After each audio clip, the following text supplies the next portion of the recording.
So this is the heart of Yesteryear Village. These are all historic homes that have been relocated here. You see the fair in the background. The fair is in town, so it makes this probably their most busiest year. They've got like a little courtyard over here where everybody can sit. And yeah, there's several museums, several curators that do different things. There's a church over there. There's still some activity in the church. A lot of the curators have left for the night or just not around active. They still got rides and stuff. Like I said, the fair's in town. But let's go in and check out the church. This is an old church. These are all historical buildings that have been moved here. I'll find out more if I can. All right. Hi. How are you doing? My name's Brandon. My name's Brandon. Hey, no, I'm Eric. Eric? Listen. Okay, and you said you worked the audio for this building. Yeah, just for during the South Florida Fair, and then whenever we do special events here. Is there anything you can tell me about the building? I can tell you a lot about this building. Yes, please. So this is the actually the oldest building on the campus at 132 years old this year. It's also one of the only buildings that has over 95% of the original materials for the actual structure itself, so the flooring, the walls, the ceiling joists, all that fun stuff. The things that we actually have lost most of is the original windows. Unfortunately, storms and happen, glass breaks. Yeah. But the building originally came from Crystal River, Florida. It was actually used as a church for the congregation in that area. And after it was built in 1893, and then around, I want to say in the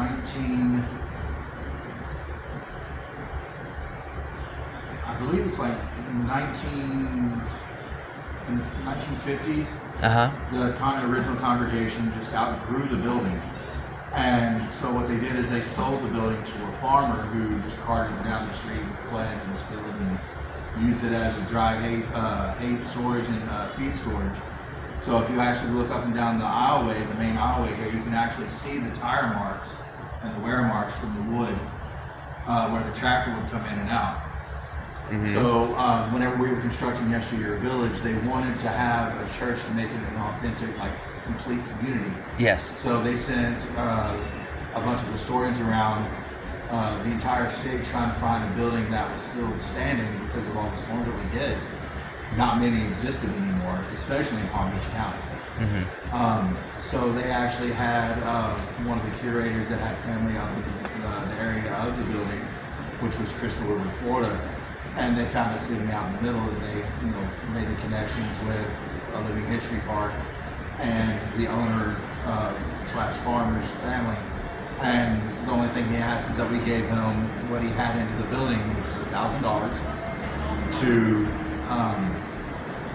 to purchase the building, and we could have it. So we paid $1,000 for it, and we sent a team up, and they disassembled this entire place board by board, piece by piece.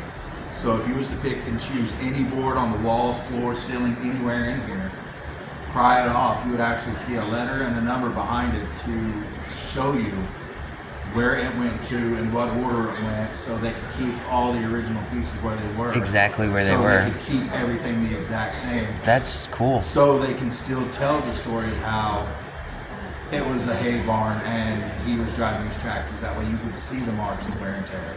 Oh, wow. Because we didn't want to change anything. We wanted to keep it and keep part of its history, because the history is what makes it an amazing building. Now, if you do look at some of the photos as you walk into the building that are hanging up on the wall there, you'll notice that on most of the older photos of it that are pre-1950, pre-1992, 90-ish, you'll notice that there are 5 windows along the walls. But if you look in the building itself, you'll only see 4 on the side. The reason being is because when we purchased the building from the farmer, the original foyer and bell tower were no longer existing. We don't exactly know what happened. We have a speculation that the original congregation of Red Level kept the original bell tower and foyer area. So what we did For is like their new church that they were building. Okay. So that way they still had a part of the original church. Gotcha. That steeple area, just as a landmark. if Uh-huh. you will. So what we did is we wanted to recreate that because we wanted to make it back into the church. So we shrank the building up by one window's length, and we reused all of the original material to create the foyer, the bell tower, and the steeple area, because we wanted to keep it 100% authentic. We did not want to marry new construction with old construction. Yeah.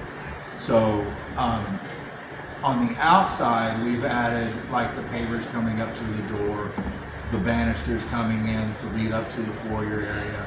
But all of that is not original to the building. We just done that for lack of a better term, curb appeal, to make it more fun, a little more noticeable and inviting. Because they do rent this building out for weddings, vow renewal ceremonies. Oh, you do weddings here and They stuff do like weddings that. and all kinds of fun stuff here. Wow, that's cool. We've done a memorial service. We've also had a 100-year-old's birthday party here. Oh wow. So yeah, we have a lot of fun in this place. Well, it sounds like it. I've been doing this for 10 years. Patty's been here longer than I have. She's one of the other curators for it.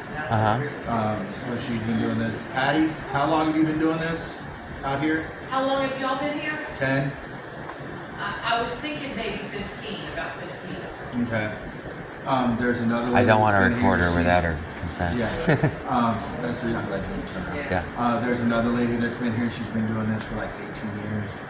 So we've all grown to become really good friends, basically like a family, just keeping this place up and running and functional. Nice. This is really cool. I really appreciate you keeping the history and keeping it. This is an amazing place. I love. Obviously, we did not have electricity and central heat there and all that fun stuff. Yeah. The windows for when it was getting too hot, they would jack them up and pin them up with the dogs on the windows. And then they would have kerosene lanterns as the lighting. I don't know where they're at. I had permission to bring one of the originals back, and I went over to find it, and they had moved it.